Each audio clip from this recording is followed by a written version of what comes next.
my World End race plan slash strategy for this year in 2024. I've done the race now. This might be my 6th or 7th time. I would say it's at least my 6th overall. I've done the 100K 3 times. I know I've done the 50K at least twice. I actually think this will be my 4th, if not just my 3rd. I'd have to actually go back and look at the results, see how many times I actually did it, but we'll just call it at least my 6th time doing the race for sure. I've had a mixed bag of race experiences up here. Never really had an all-around good race. I never definitely had an A race at World's End. I started out having an A race a couple times, but definitely didn't finish with one. So this year we're going to try to actually have a good race. I know right now I will fully state I do not have my A game unless some kind of miracle happens in the morning, but my legs are not juiced as well as they should be. I've really beat them up over the last like month and a half in training and just other races, you know, doing a couple other 50Ks and then a marathon in there, a couple halves, a couple 5Ks, like doubling up on weekends and even tripling up. So I'm not really fresh. My body is a little bit better than it has been. I still got a few nicks. My knee's been bothering me for the last couple weeks. My left side, my left knee, right below, I don't know, like the ball, the knee ball, or knee, whatever you call it. I can't think of it right now. Like right underneath there, after probably 13, 15 miles, it really acts up. Both my Achilles in the back, near the ankle, I had blisters on them from last week's races, so they're still a little bit rough down there, a little bit sore. And then when I was pummeling my feet this week, I pummeled a little bit too much on my right foot, on the side of like behind my big toe. Well, I guess it would be the ball of my right foot, like the side of that. It's got a little bit of a red hot spot. So we'll see how that plays out. But I did pumice my feet this week. My feet feel a lot better. I'm one of those guys that likes to have pumice feet and not a bunch of dried skin and calluses on them. I feel like I run better without them, and it helps keep blisters away from my feet. Because oftentimes that's where you get blisters, is where your calluses are and you can't pop them, or you know, your feet might sweat and rub a little bit there because people just don't wear proper shoes. So then that's where the blister comes, and it just becomes more of a pain and hurts a lot more. So that's why I pumice my feet, and they just feel cooler overall when I don't have layers of damn dry stupid skin on them. But that's neither here nor there. So I got a few little nicks, but nothing unmanageable. So I'll start off with my plan, and then we'll go into some history of World's End with me. I was looking earlier this week for a GPX file.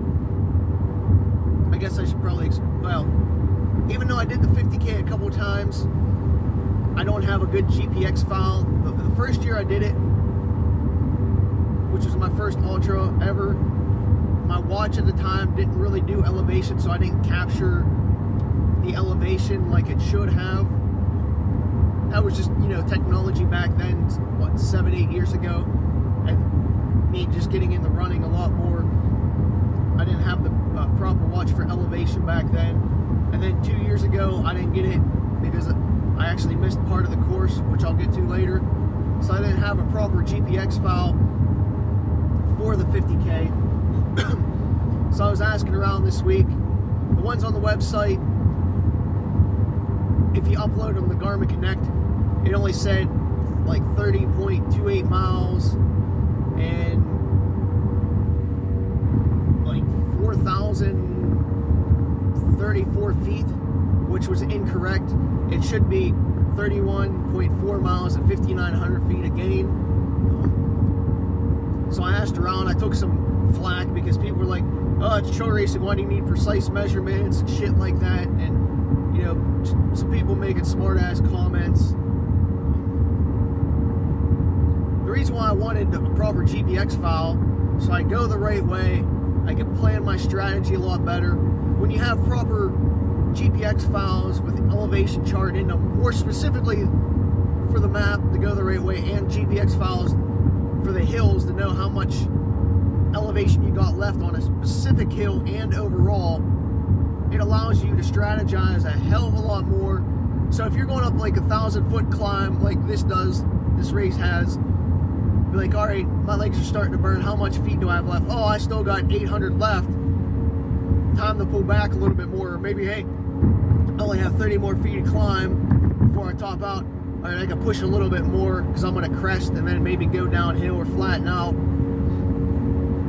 So it does make a huge difference in the race, whether you burn up or you don't, if you have that information. Because with mine, I set it up so I could toggle through the map, the hills, my heart rate, how much mileage is left, all that fun shit. So I'm very analytic when it comes to that. So I wanted a proper GPX file. And it was weird because when I said about it, the co-RD did an experiment where he uploaded it to a bunch of different sites, and they all came up with different numbers for him. It's kind of one of those weird situations, I guess, depending on what map you use, whether it be like a website or your watch, it's going to come up differently because of the topography of the maps that those specific apps or watches uses. So it was kind of weird to see,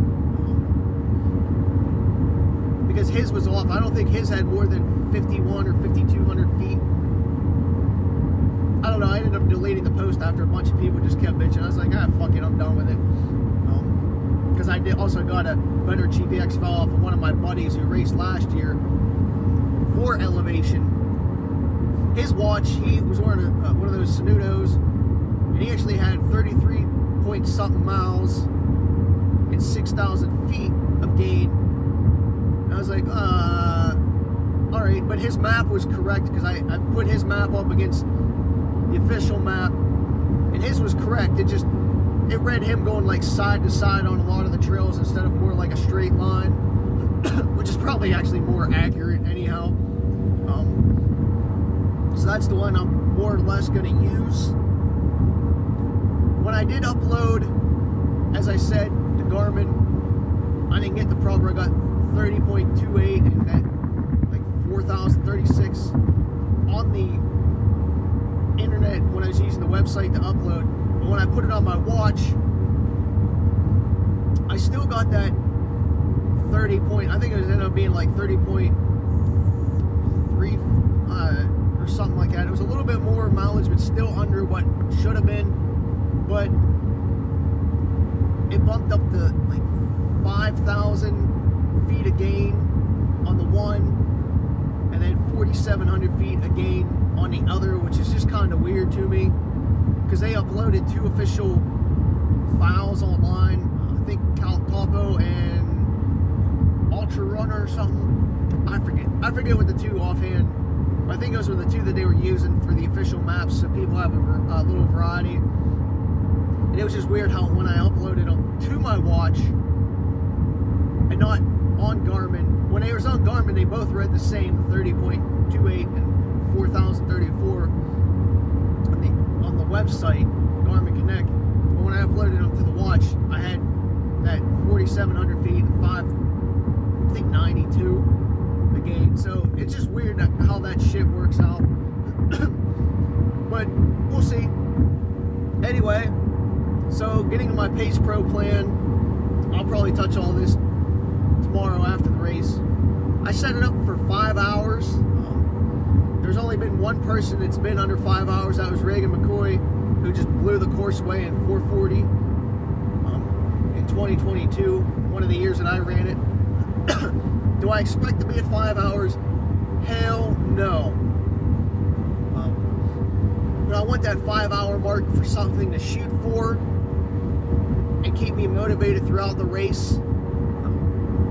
Realistically, I'm expecting to do a 5:20, 5:30. If everything goes well, I think that's what my body can probably do right now. It's probably closer to that 5:30 and not the 5:20, but I wanted that 5 hour just to keep me motivated, because if I set it at the 5:30, I think with this race in particular, I think I would slack off too much when I could push a little bit more, at least later in the race when I can make up some time, at least if my legs are still under me. So that's why I went with the 5 hours. Earlier in the race, I'm going to lose a lot of time. I'm going to be behind my pace pro. I know that going in, but we'll see what happens. I have it set up where it's going to be positive splits, so I'm going to be theoretically running, obviously later in the race I'm going to be running slower, but it hasn't me taking it easy later in the race more so than early on. So I'm going to be running positive splits the second half of the race. And as the race progresses, I'm going to be supposedly running slower and slower, because the course is just going to beat me up. And then I have the hills being taken a lot easier, because obviously some of these climbs are brutal. There's like 1,000-footer, I think a couple 500 or 600 footers, maybe even an 8 thrown in there. Then there's a bunch of up and downs and shit like that to get your 5,900 feet of gain. So it is not an easy 50K course. The terrain is definitely technical. It's one of the more technical race courses in PA.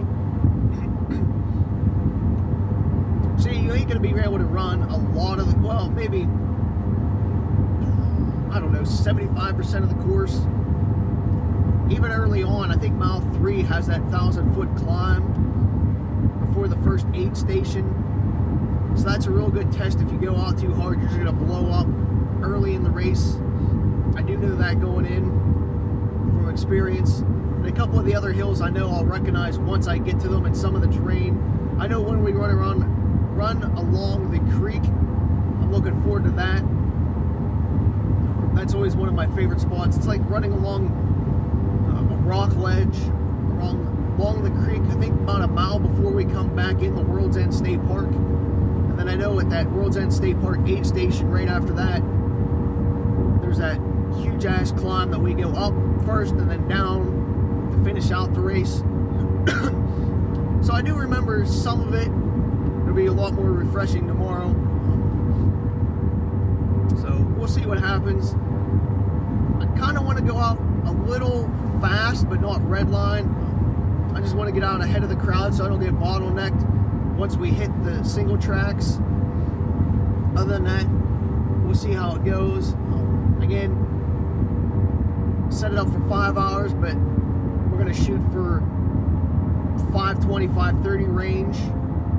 The 5 hour mark is, I think, 9:55 per mile, which is pretty hard to do on this course. Again, only one person's ever done it in, I think, the 10 years. This might be the 10th year for the race. I don't know how many times they've done the 50K, but only one person, that was Reagan, who did it in 2022. There was one person who did like 5:05, and it's been like 5:12, 5:20 was the winner. So that's another reason I figure if I could shoot for that 5:20, 5:30 range, it should put me solidly in the top 5/top 3. Now, if I can do anything less than that, if I get into that 5:10 or 5 range, that should make me win the race. Again, I do not feel like I am capable of doing that 5 hour mark. I can't stress that enough. So if somebody sees this or hears this by tomorrow, I'm not saying at all that I can do 5 hours, but I'm saying at 520, 530 range is my goal. Anything less than that's a bonus. It's weirder because I usually set a bar as my high end, but tomorrow it's at the very A game, low end. It's just something to shoot for and try something different. But who knows?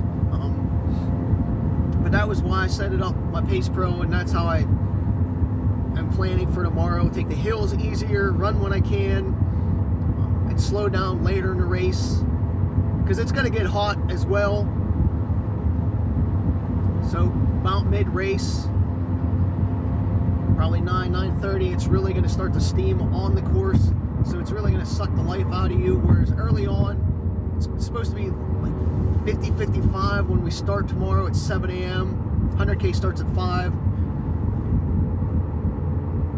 So it is going to be a little bit chilly / cooler in the morning. So you should be able to run a little bit better. But who knows how things play out. Maybe it'll stay nice, at least till I finish. But it's definitely going to get hot at some point tomorrow in the high 70s. So by midday, probably between that 10 and 4 range, 10 and 6. Once the sun actually comes out into the valleys, it gets into the valleys, it's going to be pretty hot, humid, especially with all the moisture we had the last couple of days. Now the course is supposedly wet, so it's going to be a wetter year, which is actually going to slow us down a lot. With the 50K running 2 hours after the 100K, they're going to beat the course up a little bit in some of those muddier sections. I already know in my mind some of those sections, and I know once they all go through and we hit the course, it's definitely going to be sloppy. So that's probably going to knock probably 10 minutes of time off for the 50K people. Whereas if it was a dry year, you'd gain that 10 minutes. Then again, it's one of those battles back and forth, whether a wet year's good or a dry year's good. A dry year sucks because it means it's really hot out and humid, and there's no water on the course to like cool off at. But you'll have better footing. But a wet year, it's going to be a little bit more sloppy, but you can actually cool yourself off in a different, like waterfalls or like the little springs coming off the mountain. So if you get a little too hot, or if your skin gets too dry or salty, you know, you're able to wash yourself off. So that does help a hell of a lot. You know me, I use that to my advantage to cool myself down, especially in those times where I get into a bad spot, mentally and physically. So I think a wet year is actually going to be beneficial to me to keep myself cooler, so I don't blow up as much. But at the same time, it's going to hurt me because I don't want to get hurt or risk anything. So I'm going to be a little bit more timid on those spots, especially on downhills where it's moist or sloppy. You know, I'm not going down there bombing and hurting myself, doing something stupid. So it is going to be one of those give and take scenarios. We'll see how it goes. I don't know. I know I'm looking forward to the race. Just actually putting down a solid race this year. As I said, and I'll say it again, 520, 530 range is my goal. Anything under that's an actual bonus. I'd like to finish top 5,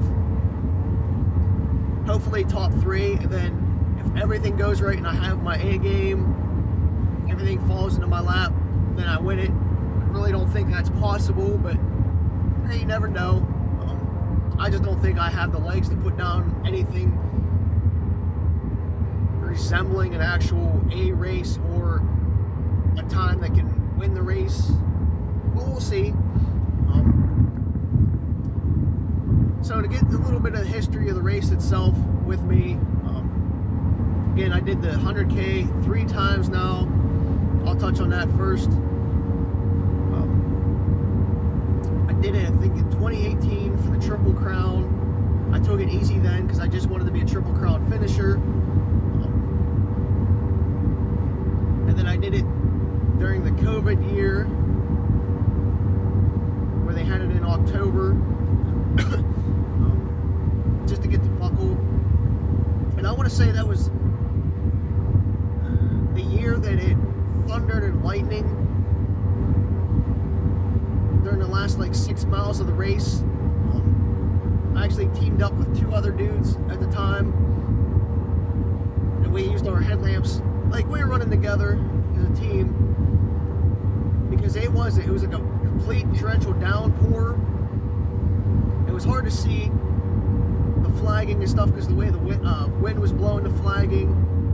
And again, it was thundering and it was lightning all around us that last 6 miles. So it was also a safety feature as well because if something happened, there was at least 2 other of us around. Until we dropped down and then they took off. I was being more timid because, again, it was sloppy and it's a technical downhill. And at that point in the race, there's no point in getting hurt. So that year was like a hit and miss, but I was doing it more to do the race than go for it. And then I don't know, I might have finished 9th that year. Shit.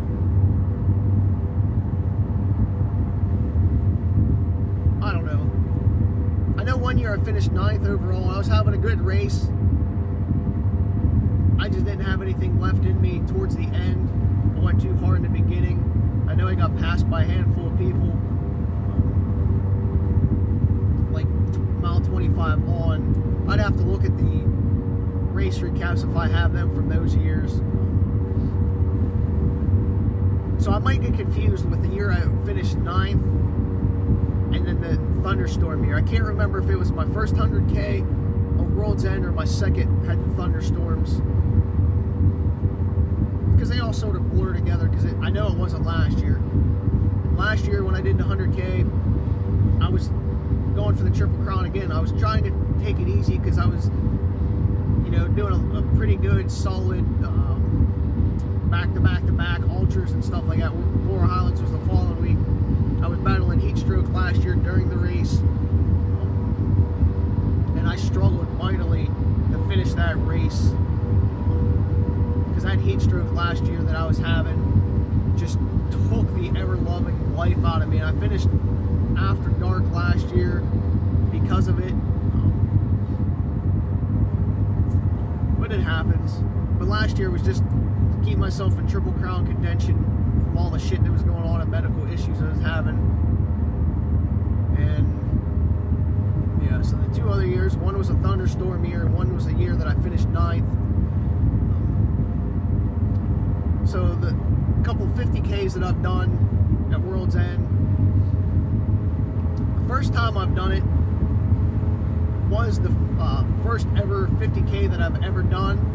I was definitely inexperienced. Actually won my entry from placing high at Dirty Kiln half. They were giving out a free entry, and I think I finished 3rd or 4th that year. And it rolled down to me because a couple of the top guys were either not interested or they were already registered for it, so it fell to me at like 3rd or 4th place. So I took it because I wanted to do a longer trail race and get the experience for a free race. What the hell? When I say I was inexperienced in 2017. I was wearing Fila trail shoes, which actually I was pretty good at them. And I was wearing like a military style Camelback,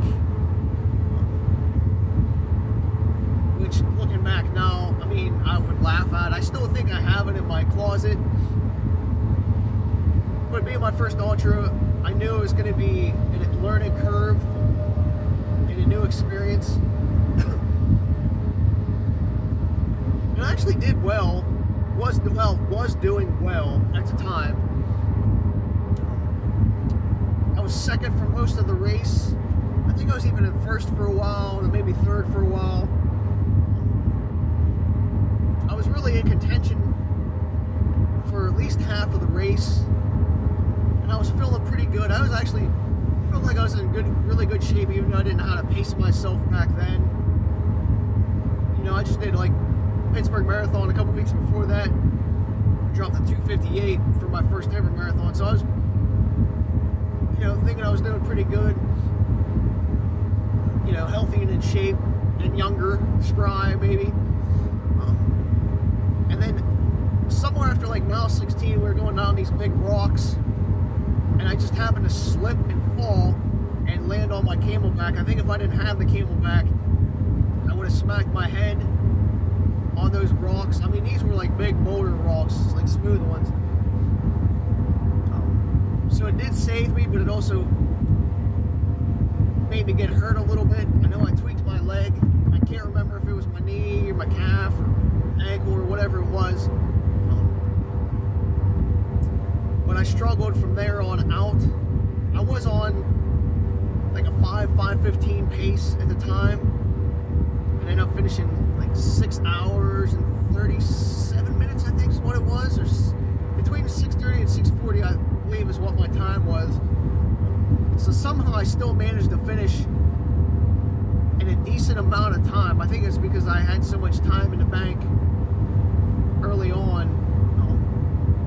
But I was definitely hobbling. I actually picked up a stick in the woods to use as like a trekking pole for some of the hills and descents, because I just couldn't run them. Even on the flats, I was definitely struggling. I remember that. It was just awkward carrying that stick because I never used trekking poles before, and you know, you got to get used to that. So even though I was having a good race, I would have finished no lower than top 3 that year. I just screwed up. And then 2 years ago in 2022, the year that Reagan McCoy set the course record with 440, I was second. I was running pretty good. I was in shape. I mean, I was never going to catch Reagan. I stayed with him for a few miles. You know, maybe kept him in sight here or there within like the first 10 or so before he finally disappeared. But I was still in that, well, early, like the first half of the race, I was still under like a 5-hour pace. I knew I would slow up later on. I ended up finishing like between 5 and 5:05. I think it was like 5:03 or something like that. But the last few miles, I took it easy. I pulled back a little bit because I knew I wasn't going to win, and I had Laurel Highlands 70 mile in the fall week, so I was just like, save yourself. But whatever. I even had the aid station where the 50K splits from the 100.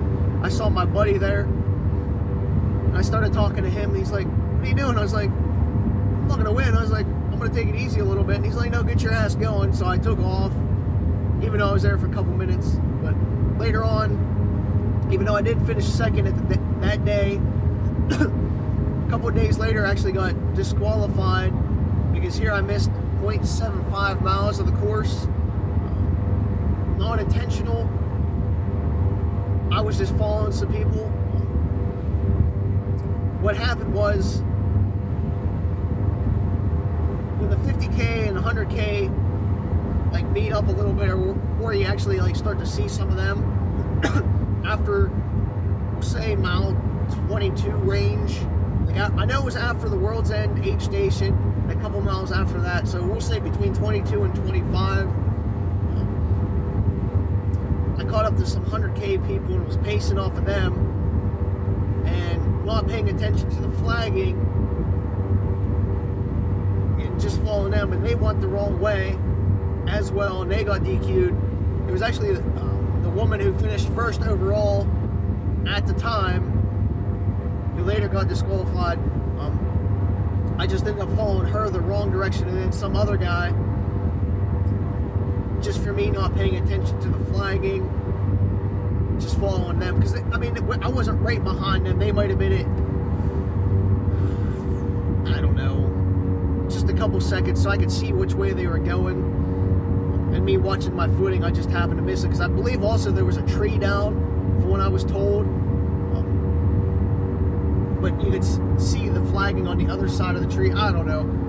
It was 2 years ago, but so I ended up following them. And the reason why, a couple of days later, I got disqualified and not the day of, is because the woman who ended up being announced as the winner a couple of days later said she never got passed by the woman that I was following at the time, and she couldn't figure it out because she started taking it easy because she didn't need to go hard if no other females were catching her. Then they did some research on Strava, and that's when they found the woman who did finish first day of missed 0.7, and then there was like me and then a couple other guys who ended up missing this little like horseshoe. So whatever. I got DQ'd again, non-intent. It was just from following people. But I still would have finished second overall that day, with the gap that I had in time-wise from third place. I think I had a solid half an hour from third place that day. So that 0.75 would have been nothing for me to make up, or just add it on to, maybe another 7-8 minutes a time. Plus, I was taking it easy those last couple miles, even after my buddy sort of kicked me out of that aid station. So I still would have finished in that 5:05 range had I been actually racing and trying, which would have been the record at the time, if Reagan just didn't destroy it by like 25 minutes. So I'm capable of finishing in that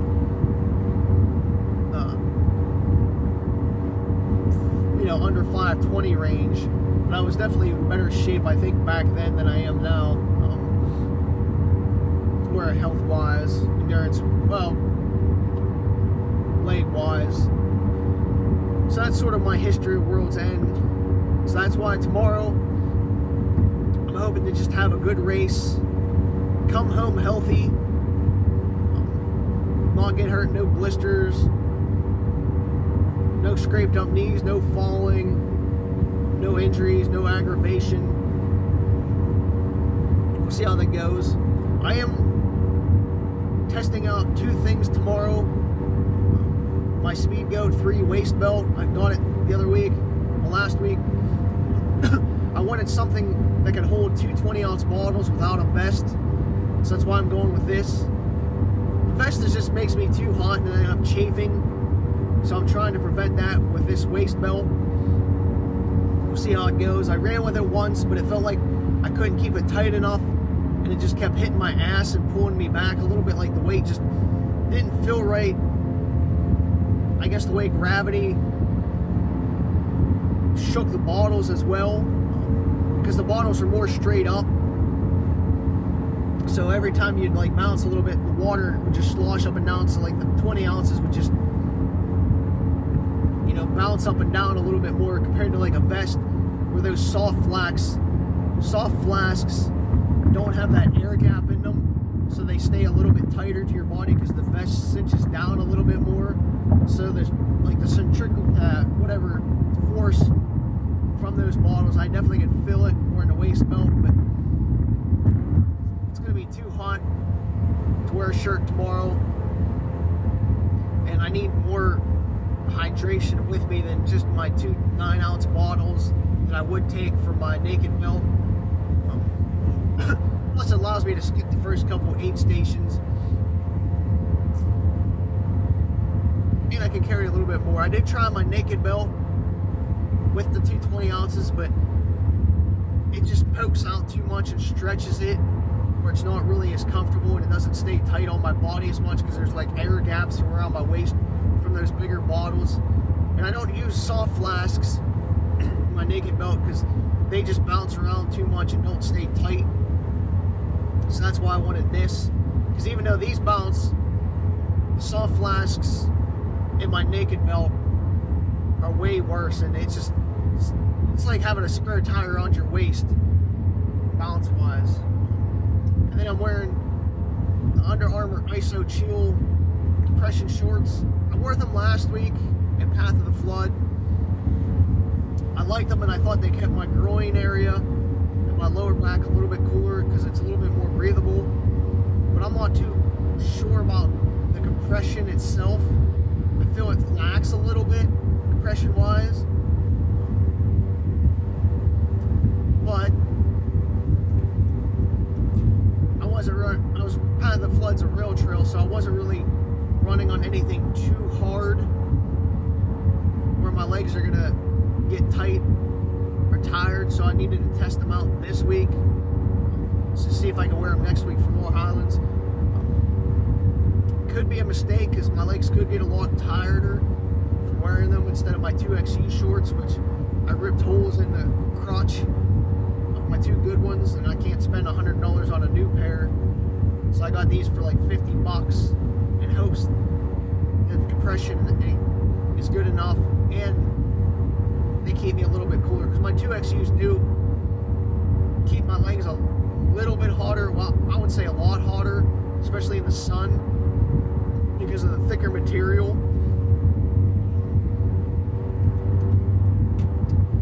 And these are a little bit thinner, so we'll see how the compression works on an actual trail race. But who knows? Then I'm gonna take Noon caffeinated, I forget what I got, maybe mixed berry flavor. I think it's what I grabbed out of my supply box. It's 200 milligrams of caffeine for a tablet. So you're supposed to put like 16 to 18 ounces, I believe, of water with it. I'm just gonna watch my caffeine intake, because I know the last couple of races I've been like 600 milligrams of caffeine, which just red lines me and makes me overheated from my heart rate being up too high. So I gotta be cognizant of that. So I'm only gonna have one 20-ounce bottle with my Noon in it, one with water, so I can balance myself out. But that's another reason why I wanted two 20s, so I can have that balance like I usually do in a vest with two 20-ounce flasks. Because when I have two 20-ounce flasks, I do have one with water and one with Noon in them, which helps, again, balance me out. Whereas if I took my naked belt for a 50K, I sort of have to have both with my Noon in it, and just drink a bunch more water at the aid stations and stop at the aid stations for like a longer race, like a 50K. Now if it was just like a half or maybe even like a road full marathon, I could get away with it, which I did in Pittsburgh.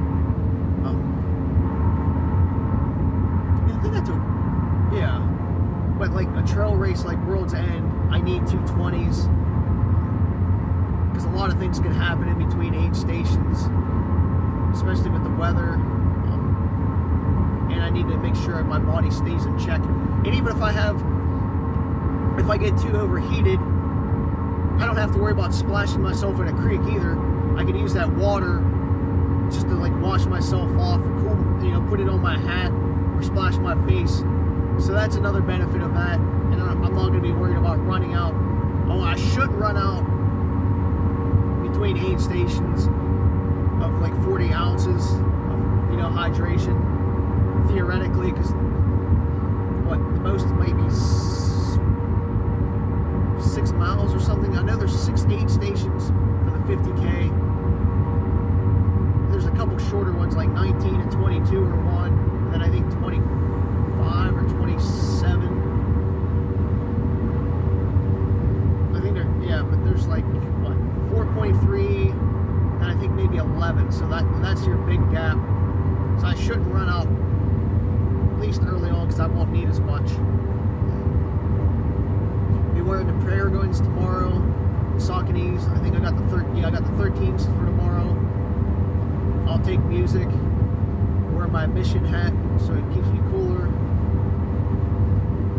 Got my wet wipes already, because there's a couple compartments in the speed goat where I can hide some shit. So I put a couple wet wipes in my reusable cup. Can't remember if it's a cupless race or not. Then rely on the aid stations for food. I just know the course is going to beat me up. It always does. See how things go. Hope for a good race. That's my sort of race strategy plan and history of the World's End. my recap after I on my way home tomorrow. Hopefully everything goes well. At least have a good race where I come home healthy and satisfied. It'd be nice to win and put down a good time, but the more important thing is to come home healthy and satisfied tomorrow that I did a decent job. The good thing is, though, at least I should finish before dark. So it should, you know, start at 7. Even if I'm having a bad race, you know, it takes me 7 hours. It's what, 2 p.m.? So well before dark. Get out of World's End before dark. And travel home and get home before dark as well, which is always nice. Get some cell service. I might stick around for a little bit. Well, I'm definitely going to stick around a little bit after finishing and hang out and eat food and poop before I go home. But I might hang out at an aid station or two, see some people finish and see how they're feeling. So I'll probably stick around for at least an hour or so. Maybe jump in the little beach area that they have. Or if not, at least the creek right beside the pavilions that we use. From there, I guess.